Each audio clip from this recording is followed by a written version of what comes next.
Scene 5. Goodbye, Mrs. Blythe. Hello, Misery. For Hydrangea, school was a lot like home. It was filled with one unfortunate event after another. Broken lockers, dropped food trays, missing backpacks, untimely gas attacks, sudden outbreaks of acne. But there was one place Hydrangea did feel lucky. That place was in her third period science class. It wasn't because she particularly liked science. It was because of her teacher, Mrs. Blythe. Mrs. Blythe seemed to glow as she walked into the room. She made Hydrangea feel special. Everything was okay in the world when Hydrangea was in her class. Hi, Mrs. Blythe. Good morning, Hydrangea. In Mrs. Blythe's class, the students took care of the flower garden, and unlike the Albright's garden, the plants actually grew. Mrs. Blythe had one fabulous activity after another planned, and the students loved being in her class. On this day, The unthinkable happened. Mrs. Blythe made a surprising announcement. Class, I have some exciting news. are we going to work on the flower garden today? Did the butterflies match? I know, we're going on a science field trip. No, this news is personal. Are you ready? I'm going to have a baby. See, I told you she wasn't just getting fat. You owe me $5.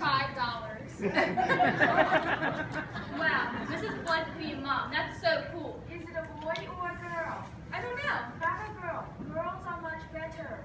I think you should name the baby after me. I'll give it some thought. Glorpenheimer. We're not sure about the name yet, but when the baby is born, I promise to bring him or her in. I'm so excited. The only disappointing part is that I have to take some time off from teaching. How much time, Miss Blythe? When are you leaving? Sadly, I'll have to say my goodbyes today, but I'll be back in the fall. Principal Periwinkle will introduce you to your new science teacher. Good luck, my wonderful students. Bye, Miss Blythe. Miss you. Send us a picture of the baby. The little baby and dress her in yellow. That's my favorite. And like a balloon floating up into the sky, Mrs. Blythe suddenly disappeared from Hydrangea's life. Mrs. Blythe is gone. What could be worse than this? Good morning, class. I would like to introduce you to your new science teacher, Miss Slurry. Now, it's very difficult to find a new substitute teacher, so please treat her with respect. I don't think behavior will be a problem in my class. All right?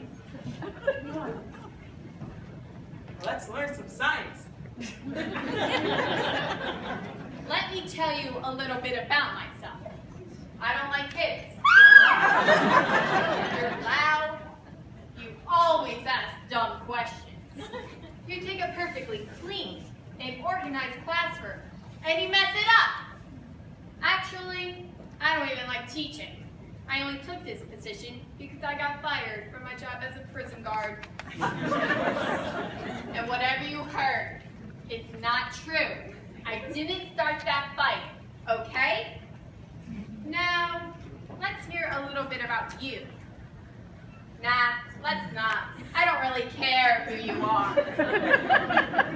We should just start with some mindless busy work. Take out your textbooks.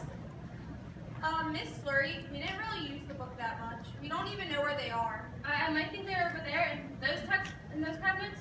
Yeah, Mrs. Blythe had us do lots of great projects, like the flower garden. The garden's really great. It's right out the window. We've been working on it. I don't want to hear about Mrs. Blythe.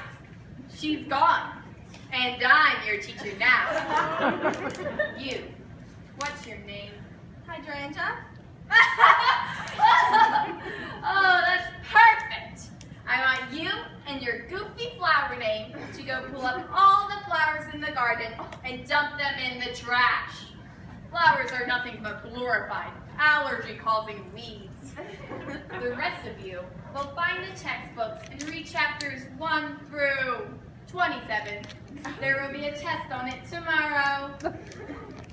Hydrangea pulled up all the flowers in the garden, and with each flower she pulled, she grew more determined to undo her family's curse. Not if I can help it.